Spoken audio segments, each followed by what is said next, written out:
Don't be offended. Get a music. All right, see. Many so time me who we are seeing you and I used to be by maybe Sunday and away. Many so time me who we are seeing you and I used to be by maybe Sano Kosha. Eban the sign and I queer your friend about something. When you blasphemy, but me would say it makes sense. Or not upon me, or my getting for self-defense. When I hope on somebody by your bonnet, I didn't know who infuriated to avoid more offense. But when we will some local before then, we be who will be kicker. Or not this rope away to many aquanantina. I get just as I get the camera and Jaconia. Who be the enemy? Or when someone now when on your group on Antimian, name what the neighbor say, Yana. Yenino entra 2,000 defenders of Abraham Ben Moshe. What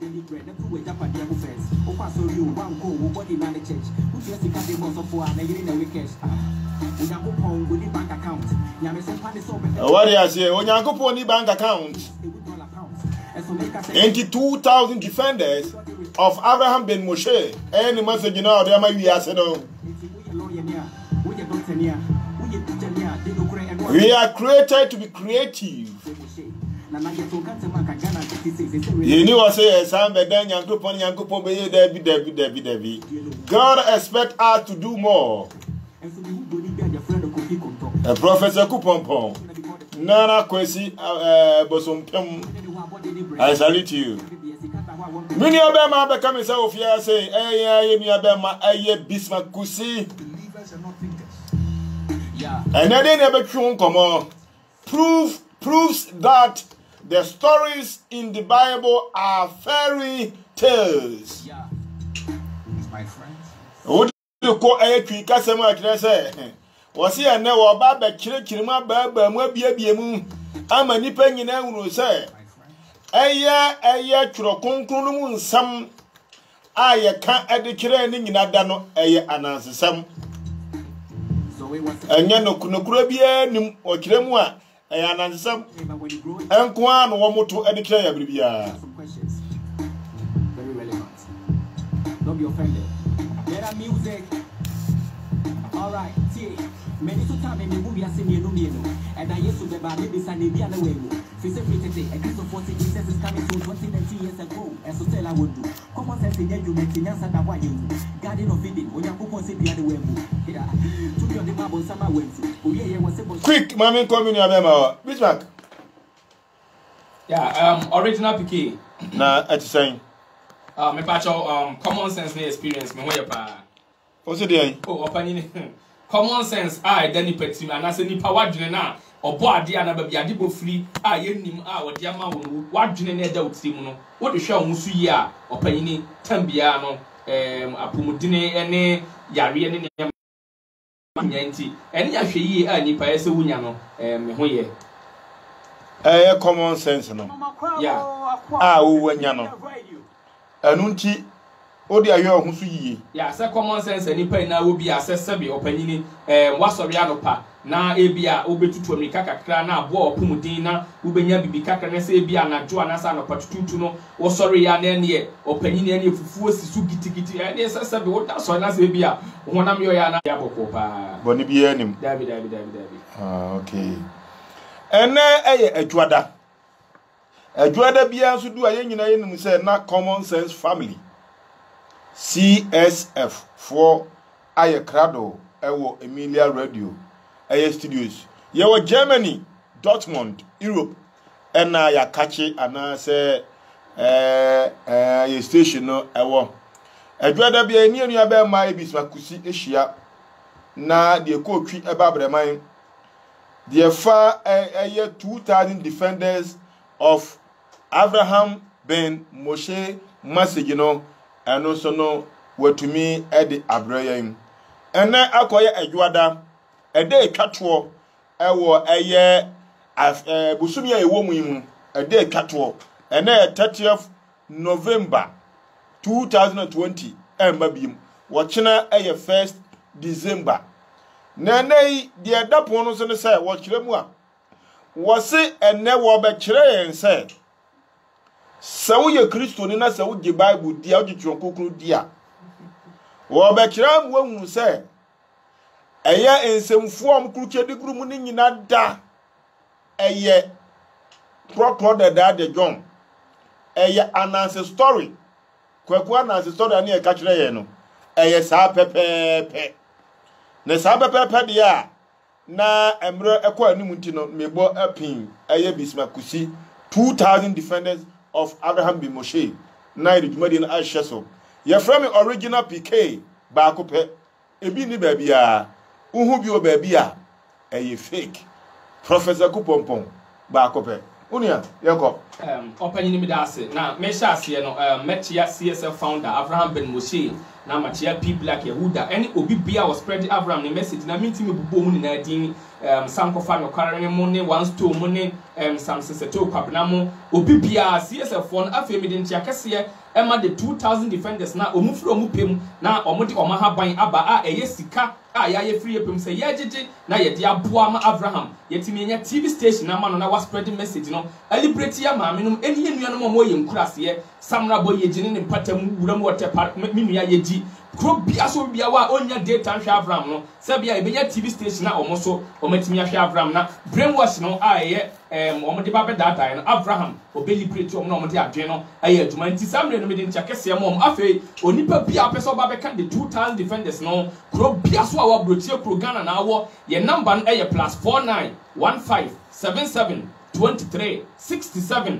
882 WhatsApp ya seminua mahaban me fundraising no enu nie yamboa ye nananom se obi furu dua pa eni ye piano yakote adromura so enu ane haban ti enu ano no opanyini bacho eye ende dwumadie no se de yaka no ya wo yato proves that the stories in the Bible are fairy tales. Yeah, opanyini bacho me the Bible no ba be kire say eye Bible ya ye de titi ye free amofra say enyankopon bi asem no opanyini bacho me ba be prove say enye nyankopon asema eye say ye to anasesem a kire wo ya chenkoda asi wo ne ye to anasesem kire wo mo ena we ye kuntire dia gu enwuma bi ma ye frɛ no Bible na Bible no eye Greek word what they call Greek kasa ni mu a eye Biblia ase kire say book kire say krata na nwoma nti opanyini eye ye nananom anasesem no ena nke yeso ye kuntire bi gu enwuma mu ena ye to dini eye onyame asem a enka obi bia be gedi ye be wura Bible num na ma kire wo say eye anasesem na opanyini anse ka fairy tale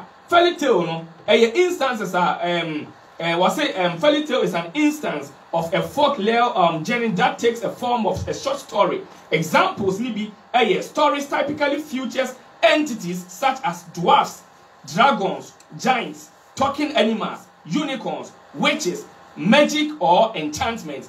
Yahweh sa ne me amebo bodini na no opanyini se ura Bible yima anasesem na ewo mu ni bi no ube o se ya wo giants enipa akese are the book of Genesis uhwe on ma obehu bi ebi ye witches ebi ye emmoa animals a omokasa opanyini mpacho ye hye dwumadi na se ye ma Bible ne nkasa ne ye hwe ade enti mpacho bie Genesis chapter 2 verse 15 to 25 ken kamame ne ye ma ba mu Genesis chapter 2 verse 15 to 25 15.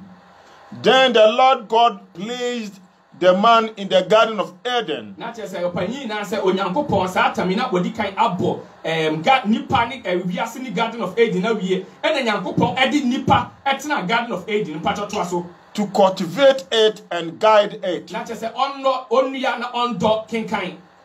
He said to him, you may eat the fruit of many trees in the garden. You may eat from any tree of the garden. Except the tree that gives knowledge. Except the tree that gives knowledge of good and evil. Yeah. Okay. You must not eat the fruit of the tree of that tree. Not to say any person omudi adiabana the fruit of knowledge of good and evil. I don't want to say adiabana there. More money opanyini. Ya the common sense. Ebe jeni sa ni emenyi na opanyini pacho se ugo kurum uduro esi. O Santa table esoro ena wo pagya ba besi form ena waka kire o man keto mi no eye akua ene esi se he esi mi kokroma ba ewei eye nkuraduro mo hwe na ma fa mo sanka yenkenkan ye de bede de to asoma me.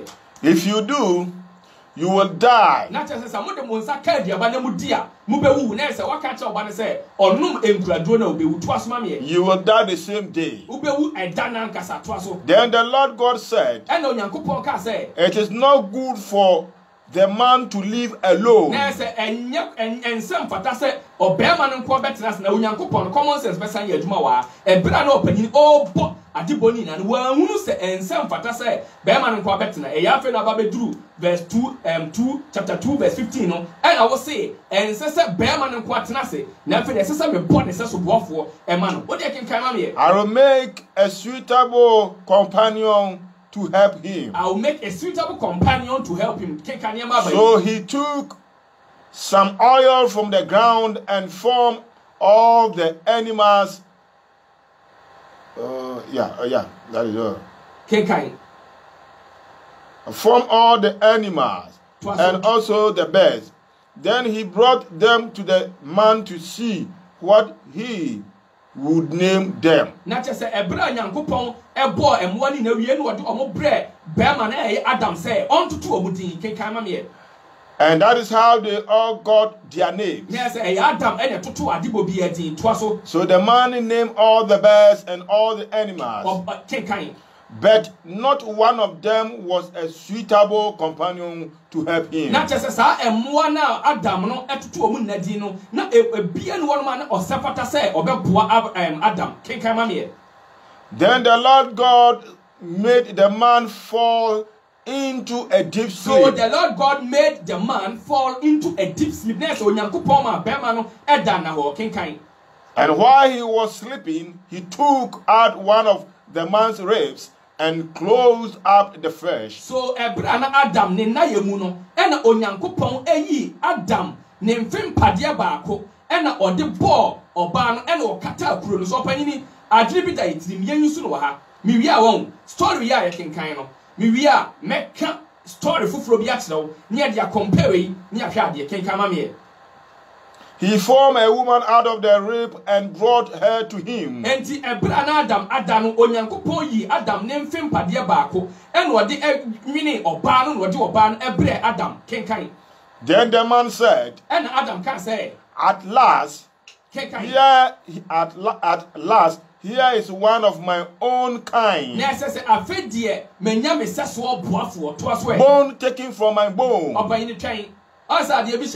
Tama ye kind verse no onyankopon say oma ena ho eto Adam so me pacho me wa se so opani pacho makata mani mada me fa se mada na ho opani pacho ade bi a wo ye no me sorry a me de na mahu me ntimi hu no se me mada okay ena si o se Adam ye de kan say si suma me I say bone taken from my bone. Enti Adam ka say mi no mpemu no mpani a yeyi no e de na free mi mu anwene no Adam ye de obi a wada e ye de hu say ye ne mfem pade e de aba obi on wanansam ni bi on cheke ye kenkan ma me fresh from my fresh obi a wada oye de hu ye say oba no ye ne mfem pade e na ebo no nti wo firi ni mu e na ba ye men kire me bible no ba bi e wo betima ka kire me say na onyankopon e ka kire Adam say oyi Eve efiri ne mfem ne mfimu untimi ma me verse bia kenkan ne nto aso e. Woman is her name because she was taken out of man. Nature say Adam etu ni din san say yeyi oba no efiri Adam ne mfimu opanyini me pa chaw say obi da na say ye bibi ye me fa say obi ada ye twa ne tirinwi me boa e bia wo rasta ye twa e dia ba beto me tirinwi so e dia aya opanyini say wo sorry a obe dia hu say e ye Bismarck e ye di me tirinwi ni kokotua ne ti so anansam no say on check ye nti wo hu no na fe no ma me to ye nananom ade bia no mo ye de nti ese Abraham for 2000 defenders ahaban no ebra ni enye CSF TV na only plate ya maame no me ba be ka sem bia kire opanyini ebra bi atwam aye be ka so once upon a time na eye papa bi otena akura bi ase nti akura na papa nti ase no ekom kesie esi kuro bi so me fa se akuro no edi di dwa ya nkwanta na opanyini na me ka na sem no ono so ba bia no wo no ye frɛ no Sam na boy enti eye enkoda mienu aye frɛ baako entekuma ene asoya ena omunya adwibi ena omuye se omubo enti omubo adwena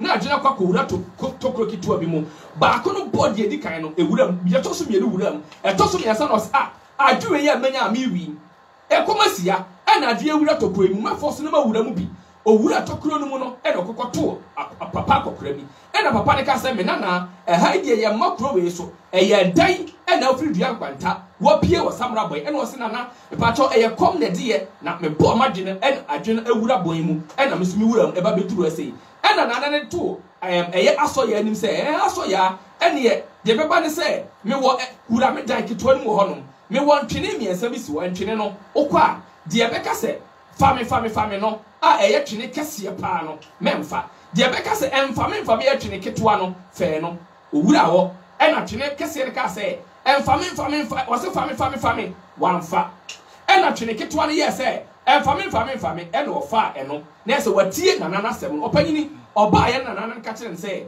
okokoduru mu kro no so a botini num apitim eye enuane ene sika ebe firi twene num aba opanyini aso ya eye ne saa e na okatire ntekuma se eye sei ene makwakohu eye anibere enye ena ntekuma so ekofa adwe oba enko no ono afo so bo adwe no so ma adwe ni wura tokuro no ena ono so wura mu bi okoto se papa yi akokora iti wo ena akokora se me nana o pede wa so me pede wa se di asema ena so me nana me panyini ena o so ya panyinti die yi ena o so de me bae ne se de me nua ne ba benya ye no eno anti na so ma bae se ena nana se ene wura tokuro no mu me dan keto anu okwa twene kese bi si wo de beka se fame no emfa no de beka se emfa no na wafe no owura ho no twene kese no esi wo na ye fame anibere na ofa twene kese no wanya sutie ena oja keto anu ho no obaye no ena na ne ka kire ne se okwa botini num ade bi beba bia eye odia oduru kuro no so obotini num ena mobro etugu no so omubu ni kun no opanyini die lesson ena wo nana echiwto na o tichiw e wo sa story ya mekan ho a ubenya film na futuo ne bi ni se sabi ewiase won sutie eyeden eyesene afodebo anas anipre enye story ya mekan yi ene sa bible verse ya mekokan yi difference ne se ba ko ne se onyankopon ena we so se eyeden ye nananom anansesem opanyini pacho nso ewu yenko Kristo ninti yenko once amfama won yenko anim to asoma me o de bie Genesis chapter 3 verse 1 to 24 ye hade Genesis 3 1 to 24 okay Genesis 3 o pesa obeka two time defenders na for ha Bible ye nya CSF TV na Abraham on spreading message no eni pretia ma me no make say Bible stories no e ya nanse samse de ye nananom to kire no difference nim opanyini pa talking kan ya ma ba mu e Genesis chapter 3 verse 1 to 24. Now the snake was the most cunning animal that the Lord God had made. The snake asked the woman, did God really tell you not to eat fruit from any tree in the garden?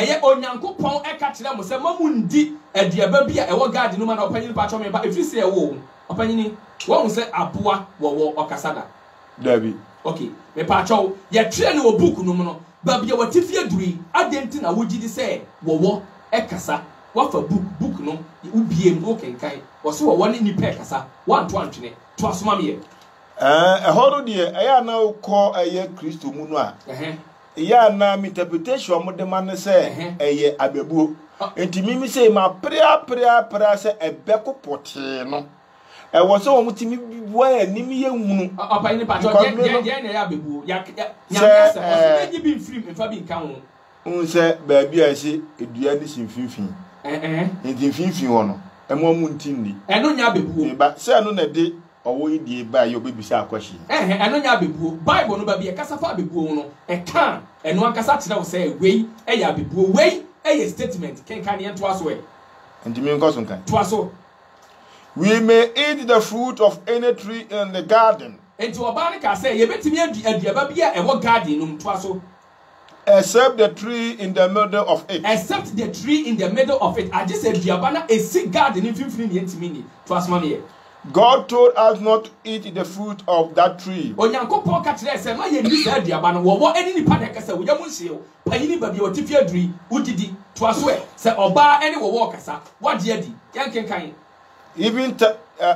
even touch it. My fire and Sacramponka. If we do, Say the Ansaka, you will die. you be wound for Freeman. The snake replied, And our one medium crashing.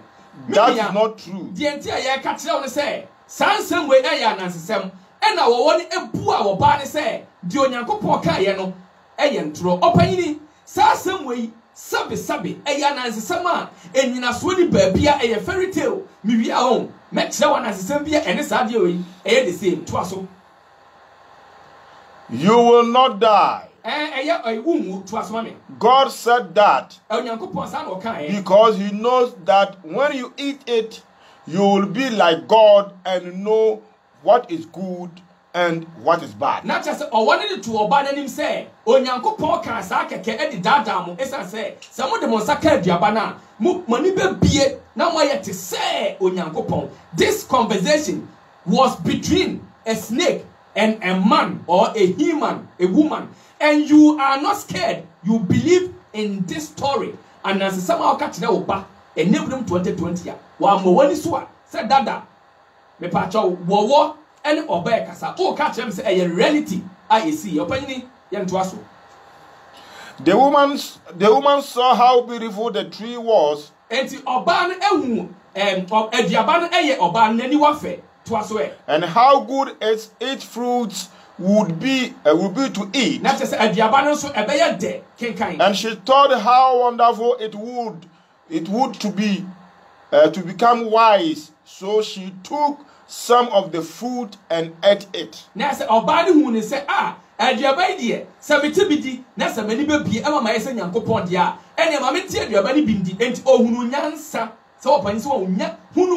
Nya ansa enti onyaye ansa ene wote aduaba ni bidi ye to aso. Then she gave to her husband, and wodi bi su kokoma ni kunu Adam, and he also ate it. And onu su di. As soon as they had eaten it, and pofri ma omudi aduaba ni awie ye no, they were given an understanding and realized that they were naked. Omunya enhunumu e no mani bie ye. E na omuhunu se omuda de opani pa. What is that kire mo wi? Say kire nna. Say wahu. Ye ne man na yi. Sabi opani wo de yemfa the way omasia Bible na me mpese obi be kire me say sa test we e kire say e na ona be kire Bible na kasa say the Bible na si a kire no the same thing and I interpret no opani. Wait, you mudi aduaba no wie na ho na no mu se so omuda na opani patcho sabi se bodam ni bi e okwan ho na se ono se bodam ni bodam onim so bodam enti so obi man ensuo bi nom na se ensuo no onum wie na no na ni bodam so no me jajaja ma me kopa bibi nsa e bone ana se papa o de to asoma me o ye Kristo ni ti oni anu to asoma me me to aso de amao. So they saw fig leaves together and covered themselves. That evening they heard the Lord God walking in the garden.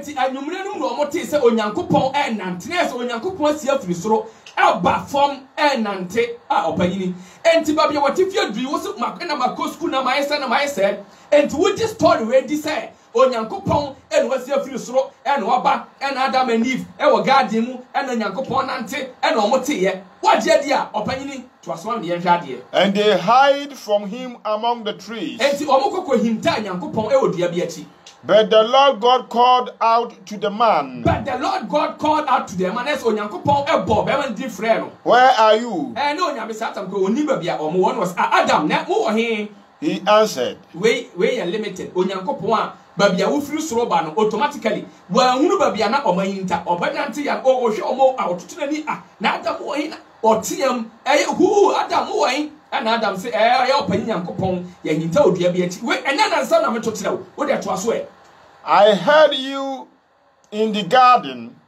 I was afraid and hid from you because I was naked. Not just Adam added to Nyankopon him say opanyi Nyankopon bra mete won kasa o nante wo edin troma say no me woni say me dadaja no mu no na me hinta free wanim opanyi ye to anansem we kira wo anansem nam di ka to ba ko no ya fa Nyankopɔn di anka ho enti wo se eno de e ya nansam keke hwe nansam ya me tu ba bi wo tifie duri opani I find it difficult how I believe this in this story say we nyame asem eno nti na Abraham be Mose yesi yensi ne fom na ba bia wo bia fa wo ha ban bra beka two-time defenders no na yenya CSF TV em ye nua Abraham only pretty ya maame no emfiri brainwash we mu we e ya nasesem ke kan ma ba mu e.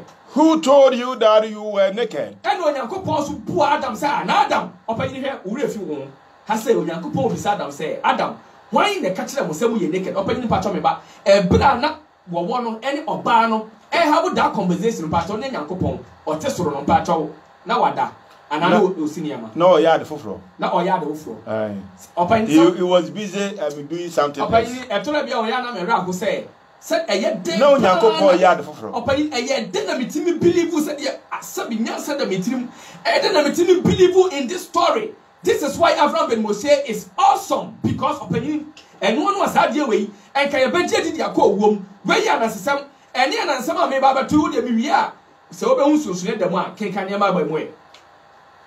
Did you eat the fruit that I told you not to eat? Entina Onyankopon onim se wo won kra ne oba na di nkomo nti obisa Adam modi aduaba na me ka sama mu ndi bia na obisa na ide wote soro omu tibidi ye no wa hunu anana wada kenkan ya ma ba mu.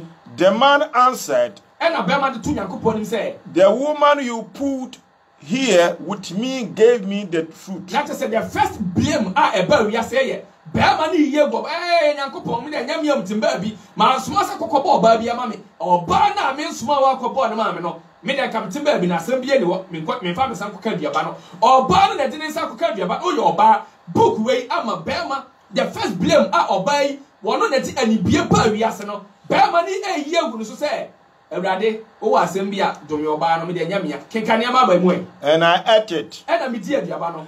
The Lord God asked the woman. And to Onyankopon emsu ebisa oba se na se opani according to this story I can ya na nsam keke Onyankopon na onim bibibia de onim ane se wa ba onhu se bia ba no bia te bia na che se Onyankopon na moka no asem ote soro krompo a onhu hwe me wi a me prove so Onyankopon ote soro a onhu no hwe enye se bididi atem Onyankopon na woka na asem I'm stating it again ote soro a onhu no hwe.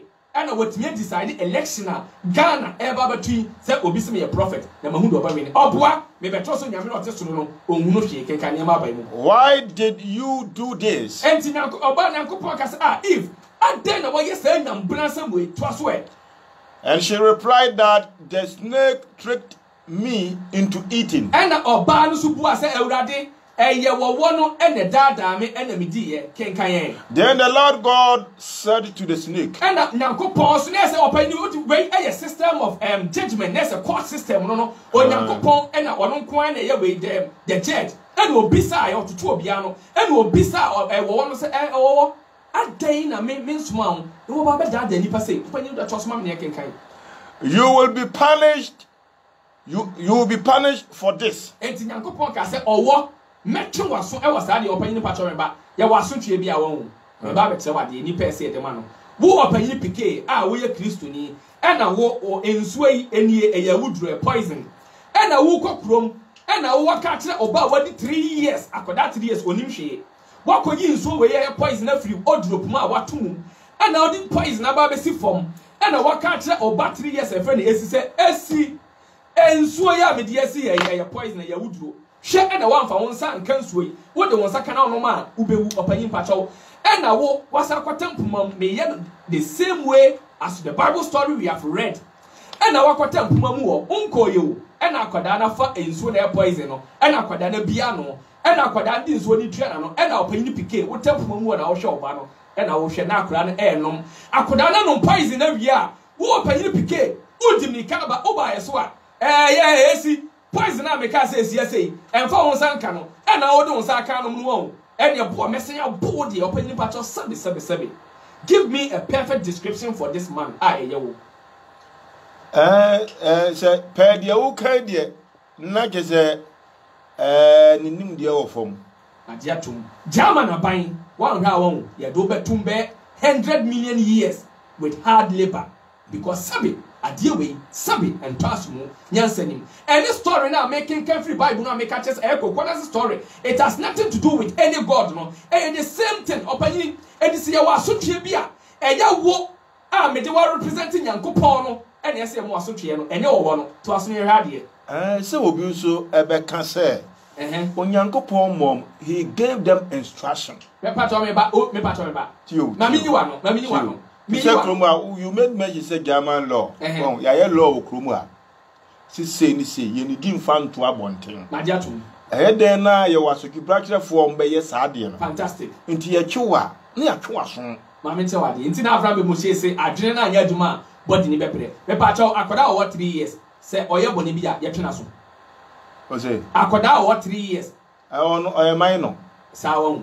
Me prove what now say Adam and Eve na omunim anything and o ma take instructions. Esan say Bible ne say bra no munya ni the tree of knowledge of good and evil no Adam and Eve omunim papa omunim bone Adam enim say we your poison and this makes the Bible stories just a fairy tale because Onyankopon no obra omunya ntia aduaba ni bi ni ye enti nyansa na adwene bia no nimdie bia eni Adam ni Eve trim. And two instructors must say, Adam, way a poison, Mofa Monsanka, they know nothing. And they say, they know nothing about it. They are not wrong, they are not guilty. Someone who said, I say, Africa, you go school by in education. I said, now, I say, I see draw tree. And not pass, but he ensure the usage of the tree. I said, and I said, Yamakata, draw a way a diatoso. Na ne pass not your first wife, and I and yet, no, practically, about 10 and Yankopan, Adam and Eve. Yes, there's a one, as and come with a diabana and son, as Waka one more instruction. Because after that 3 years, you cannot give after that 3 years instructions. As a chairman, after that, pray to bear, me say at least 10 years here. Obe say, me want him dear, where your poison, me pass my no, and pass my home. After that 3 years, on to me who say, wait, a would draw, and yes, some man fan, or penny, Rabbi Gurunia can't touch us, and jetting and coupon. And to mankind and was mommy. Me go so kind. What do verse 24? What catch them? In do verse 24. Baby, Yankopon e catch o won say e ya what that yeah be too so mimia for fundraising bra near spreading message na Abraham enya TV station na only pretty ya maame no ebinom e the book way e bu ya maame no to talk Rolls Royce nyame bia te Ghana no afro obi kenkan you alone of all the animals must bear this curse. Not just up it has to say sutie eye wo onku a ma body ni namu eye moa e na sa enumi ya me Nyankopon me de ba ma wi obeje to aso e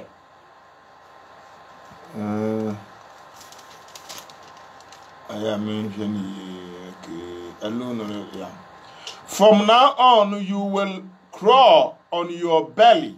Free and now kon o we eye wo fu opani pacho ye ka say from now on sanese every and echo limit and as one shade data to so next say every and echo basis 2020 esasa wo otwi na fuso to asoma me.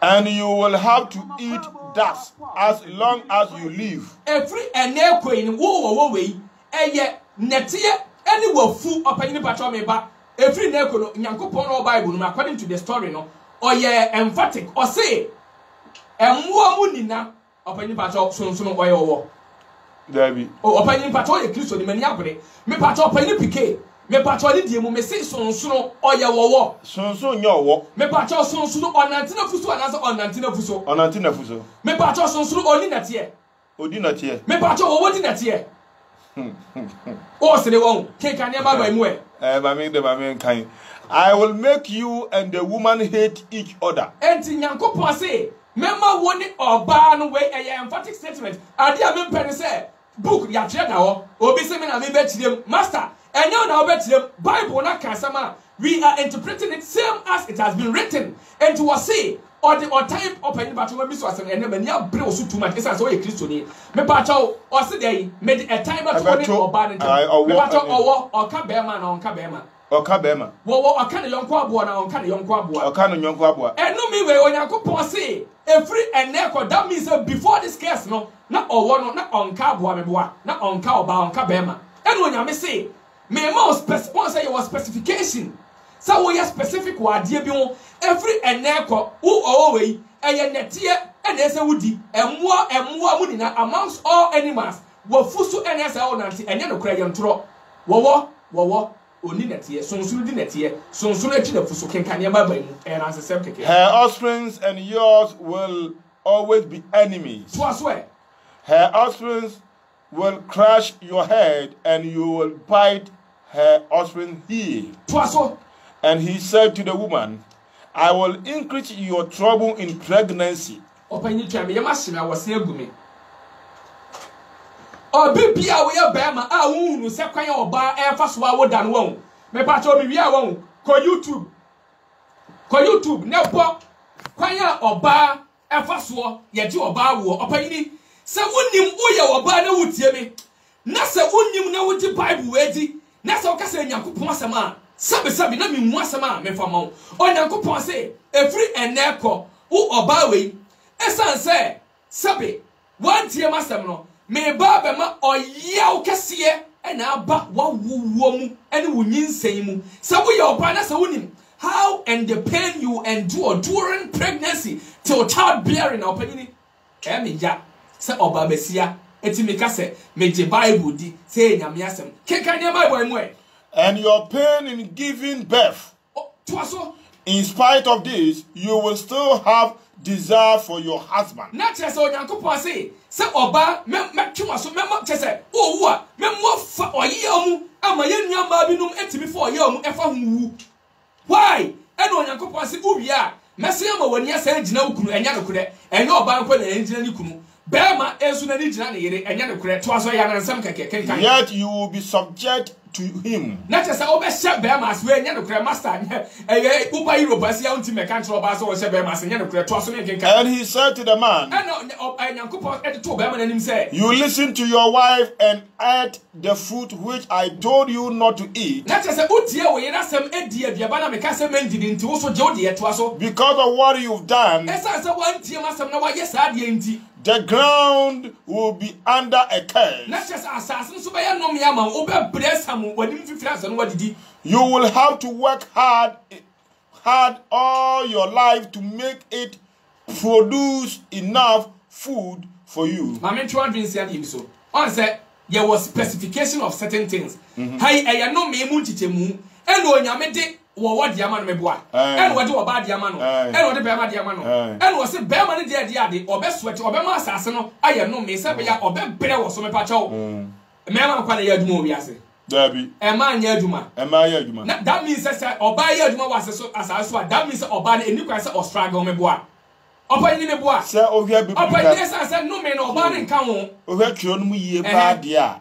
enka oba nya aduma oba ni wo dia wonim test no me mpese Kristo ni bia be doje o se obema no ebe swete obedome asase no ansa wa bra ya aduma ena book no me kire se no me no o kire se oba no ne de ye obe nyinsen na oye omu ena obe nyinsen ena ni kunu so ni begina no ena me kire se anansesam keke san se bema no bema nkwa na swete oba unim oba bi o hard working a otimi bre hweye maame no timi don toast domako top ye body master eya nturo ya na sesam ma kura ye ewa ahode ade ye fom adwuma pa che mema fantastic ba ma ko to business ye ya oba gwa class betimi abom ko fie be 500 open the trust na Bible ya na sesam but I support the two-time defenders na ye na CSF TV and spread the Abraham message no mani abre open the there also contain ye good piece also contain mu no nnuane bia bi wo bi akwada hye na chi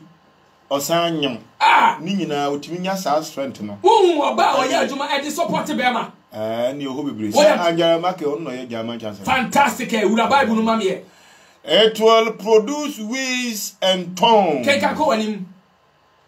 and you will have to eat wild plants fasi wo opanyini me pa chawo me ba there real story we na ye we no say your judgment be opanyini my common sense adwene bi da nipa bi atirim yɛmfa nyɛ adeɛ bi Abraham ma mentro de ntia ma mentro kwan abefa so obe liberate wo afiri saa brainwash na oku wo ho no ebile bi atwam meti Abraham message ni bi nya yanka mebo na kuno esa se na madwene me se odidi Nyankopɔn bi atem ɔka asɛm bi se menua ubufu mi wi a adwene bi da otirim kwan a yɛde Bible no fa so tetew ɛwɔ odomu no memfa saa ɔdɔ ne nkenkan Bible no adwene na da otirim no fa kenkan Bible no se wo kasa enema ya making kan yi sabi a make sure say ya na nsem yi eye anansem ananya na nsem opanyini me be chewa de bia ma ye ma hyew ade wei wo yem be chewa mo to Bible na to atwene oni ma de kro chire ma de ko de wura Numbers chapter 22 verse 22 to 34 na kenkan mame ne ma ba mu obi bia wutie me wei ene ye tell say Bible no it has nothing to do with baby adebo free ba ye sao pesa oba be cut two-time defenders no na yenya CSF TV ema yenu Abraham o liberty ya maame no yenu no mo Ghana a ebinom say omo ya difo omo ya sofo oboa obi anya difo obi anya sofo o pesa oba cut 2000 no a yeni abre we are on a serious mission fundraising na yeye sika na pesa de bia TV station free wo pem kitwa bia nswa oba number na +49 1577 2367 882 Oba Yasminia ewo animu on ma Numbers 22 yes number there +49157723 67882 Numbers 22 verse 22 Numbers 22 yes verse 22 22 verse 22 yes okay Numbers 22 verse 22 God was angry that Balaam was going. God was angry. Na Onyankopon bu afu isanse na opanyini pacho meba. Ade na ebo obi ase no. Oye unlimited. Sa wakasa ne bu afu a one limited no. Bible no it is not about how God created man in his image and likeness and the whole world. Enye kwan Onyankopon fa so bo nipa ene wiase. Kwan a onipa efa so bo Onyankopon ewo ono ni su ene ne ban eno nti na onipa ni su ni bi ne sai abufuo oyawo meboa. And he said in this case he say a nipa ene ema God description. Nipa na etire ade bi ade ase Nyankopon ade bi efa no Nyankopon bi ano say na Nyankopon bi tie nye Nyankopon ena describe ni papa ni kekane ento aso And as Balaam was riding along on his donkey, with his donkey, Balaam opanyini bi afa ne Balaam a Onyankopon asma na Onyankopon ne bu afunu no no wate ne donkey so accompanied by his two sway. Onyankopon surabofo opanyini ha yiwon me yi ni 11 onyam be hyew obeto Bible na to atwene sesi yi Onyankopon bofo eba be gina Balaam ote we ponko no so no nanim opanyini anasa o de yoma nanim opanyini me pa cho Onyankopon ne bofo aba be gina ekwan no Balaam a ote afunu mu ponko ne so o de to aso e.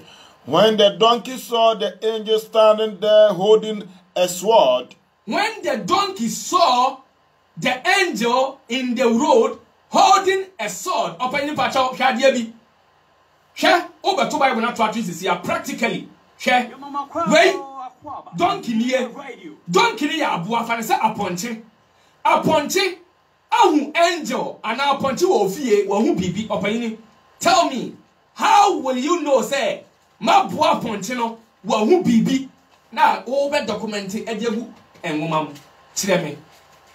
This one you need spiritual understanding. Opanyini pacho many breathe too much ene you need spiritual understanding. Opanyini Bible test we no onka baby no say you need spiritual or say abua funu mu no ehu onyame soro abofo say ogina kwan ni finfini unim men focus on abua funu mu no ehu onyankopɔ abofo no ade say odobodre ko so ne say nipa na o tire Bible no oye de hu say abua edinani ehu afunu mu kenkan ya ne baba mu.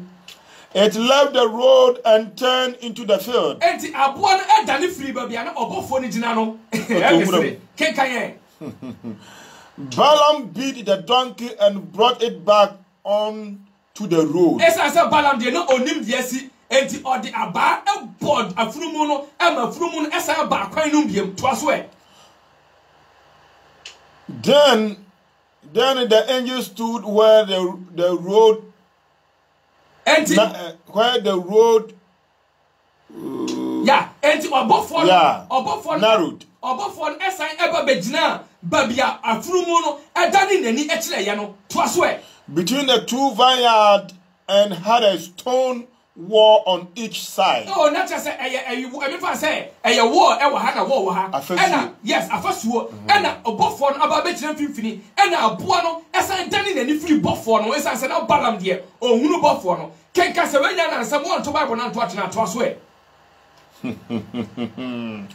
As is a one to Bible no amfa anto anti afrumuno adan so afrunu adan nani edi afri ehonomo edi eko enti yetwa eso edi akọ yanim.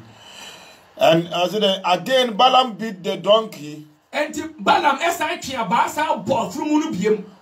Once more the angel moved ahead. Anti os obofo no esan call nanim biem toaso. He stood in a narrow place where there was no room at all to pass on either side. And obofo no ekoko kan Balaam ote afurumu no so okan mo twemeye na es okogina ba bikitu abi afurumu no entimi san na ne no biem apanyi no ya munhye o sabe ba bi ote fi aduru wo gidi se afurumu ni pate no so afurumu na hu bi abofo we mesre na afurumu na dwane na nipa hu etwere onipa dasani hu atwere gu momam kenkanya ma ba mu e. This time when the donkey saw the angel, it lay down. Balaam lost his temper and began to beat the donkey with his stick.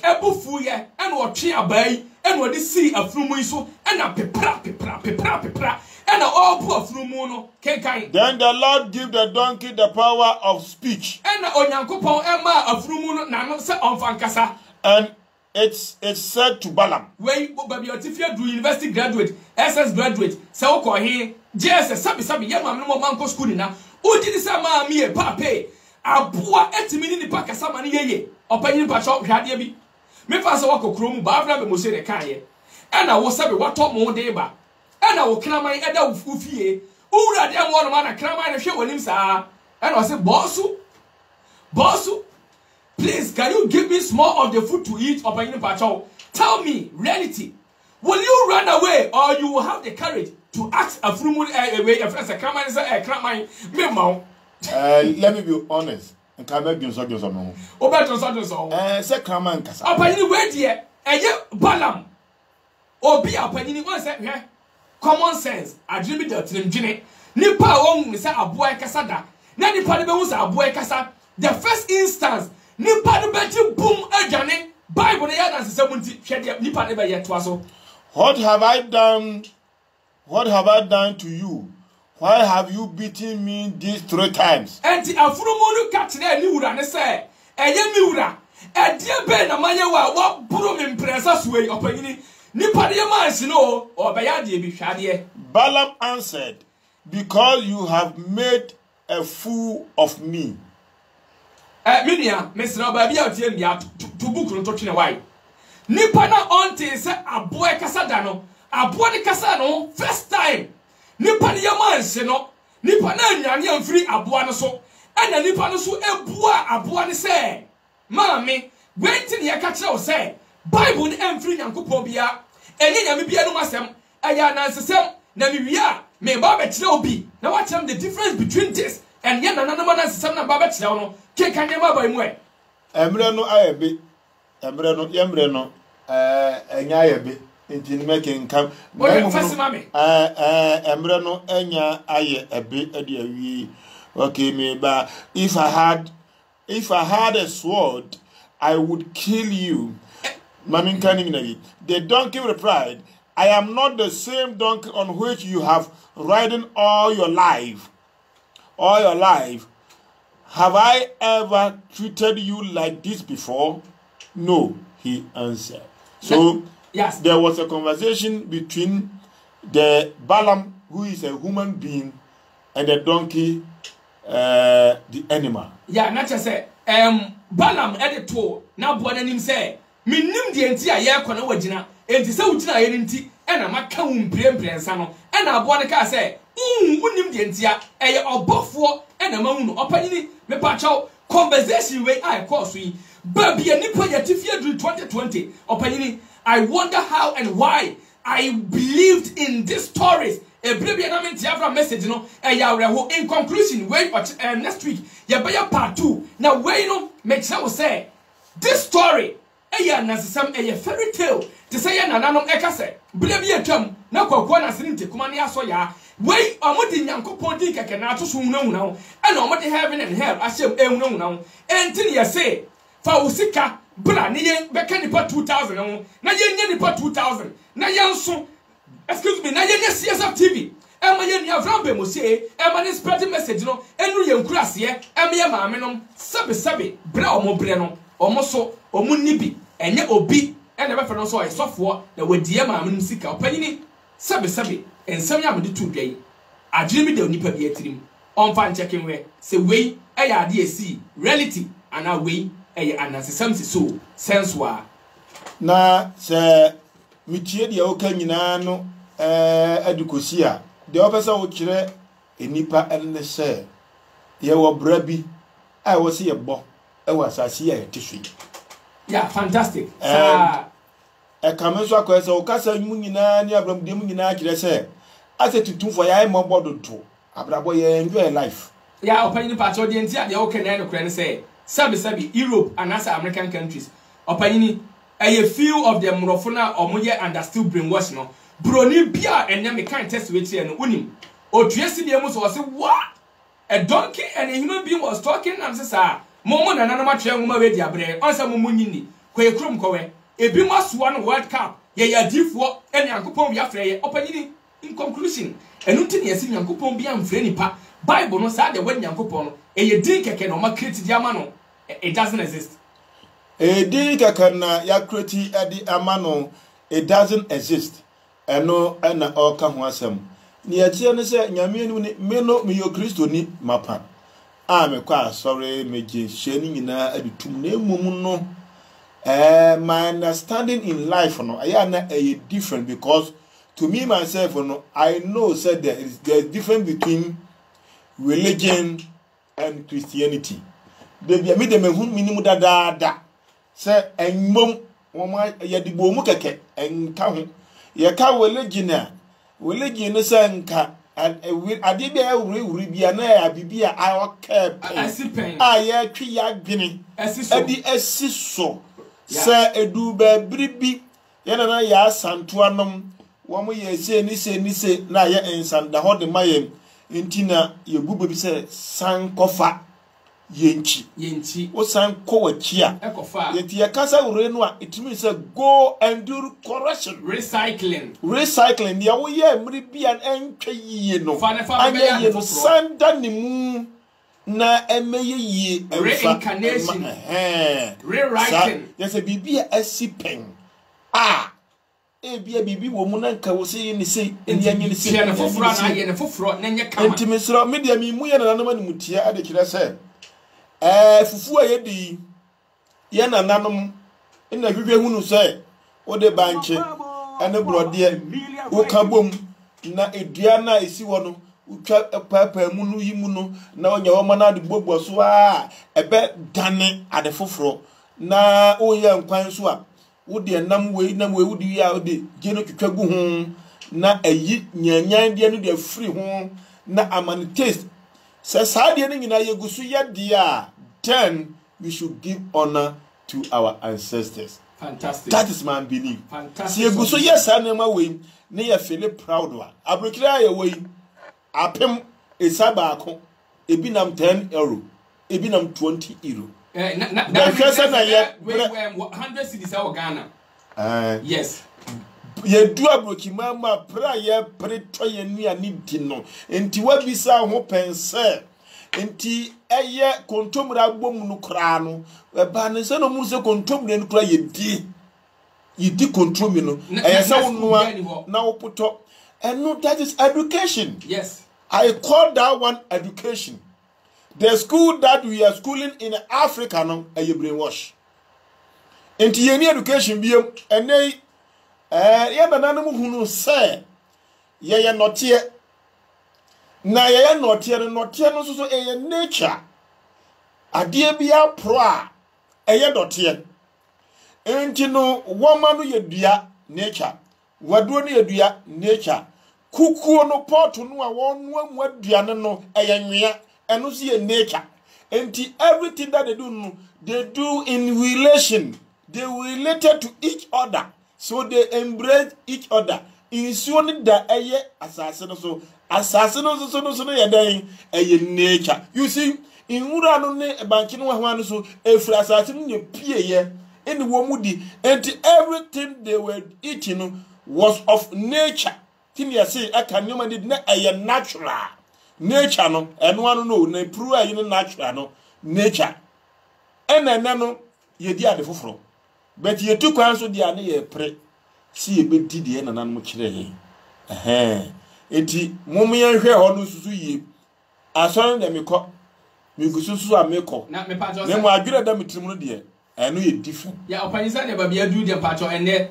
Test ye can carry patch me who agree mum. A patch of what you barber touch announcement. Missy me who agree me. We are Christian, but what me coffee. No coffee. Na my son can ye. I was a kind years as a pampas, say padia. Said don't give any peckers. I will face a young pa.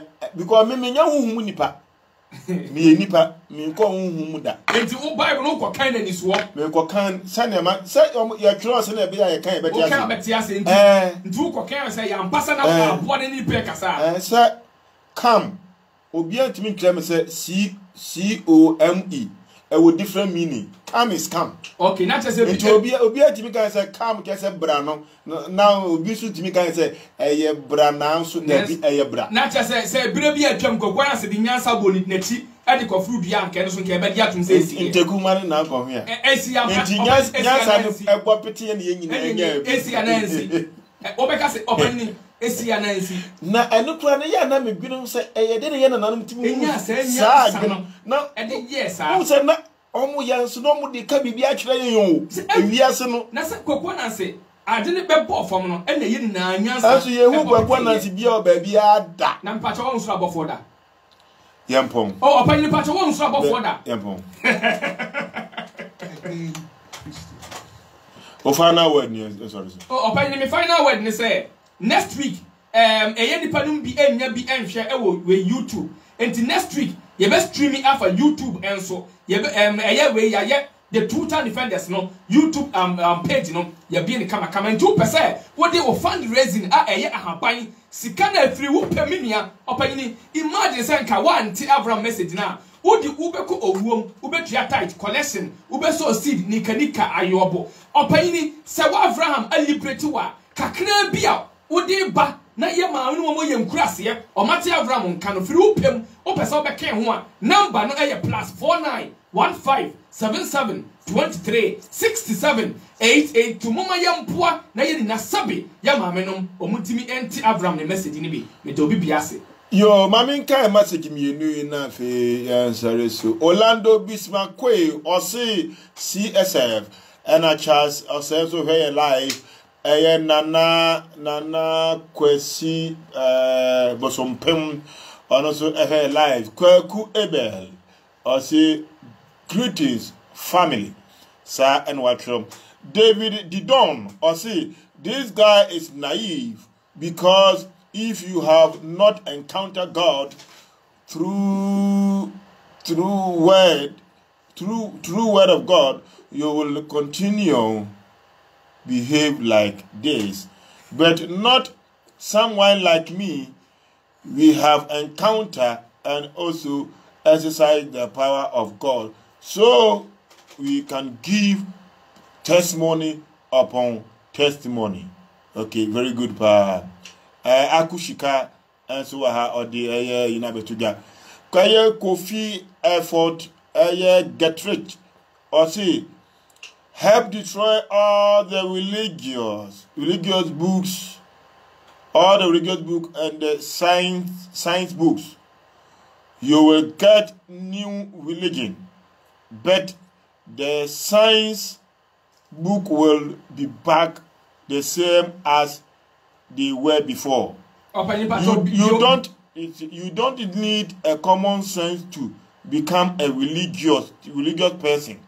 I wonder how some blacks in this 21st century still defending a foreign history book which is full of fictions. Quickly, Proverbs 18:2, mama, so Proverbs chapter 18 verse 2. Yeah, you have be try say naive. Me pacho naive no me so say on tiasie. Pacho Proverbs 18:2. Entina me kan me anam shadan. Proverbs 18:2 minimum. Proverbs 18:2 say eye ose okwasia e wo yi e na de obeka bia. May you have him. Akusika, also please contribute towards the CSF TV station fundraising. And the number is +49 1577 236 7882. +49 1577 236 7882. Na bibia enko no de thank you asoso Akushika ena edi we eba ye. Foolish born again who are believers and not thinkers. I am the versatile radio presenter, the one and only original PK, as far as radio is concerned. But when you grow, you need to question them. These are some questions. It is my duty to inform you, to educate you, and at the same time to entertain you. And big up going to all the producers. Big up going to each and every one. Those of you who watch us live from Facebook. And also on Modern Ghana. Alongside www.emiliaradio.com. Big up going to everybody. And then we bring just to confirm Emiliana aka Yadobia. Minia Ebema. Yao Kusi. Kevin Kusi. Wahene mama ya Gomo wood na paka besu abefa nua ba mai e ma me ne flatters for asasi so ade ya ya abrabom no say na ebekọ ade agya ne ba ya say mini abema me ma ya akọ wati die demri fadue die ne amene hunu ne ya ofa mu bibia bekọ nkan ya ma o wona e wosoro no ma etie ya bra kwa me koku sedu a copy ni wana kanyina ni cheche mungina enanu mnamgiri se bibia ye boko oyo banzo mikia God willing osima me ka God willing but God willing me na so na me kanya wo ofanyin bacho enya wo da just a second me you afim ekwa bia se be se hia bia mu akwa me ka se mi jara be ha ma gino studio ase enti echi obi edo bibia so ase on see common sense family say adwene no anya adwuma body ne bebre adwene no anya adwuma body ne bebre aha ene yedi mu see that's ne ye be say shia original PK Bismarck Kusi 2000 defendant of Abraham Ben Moshe. So once again, when you're young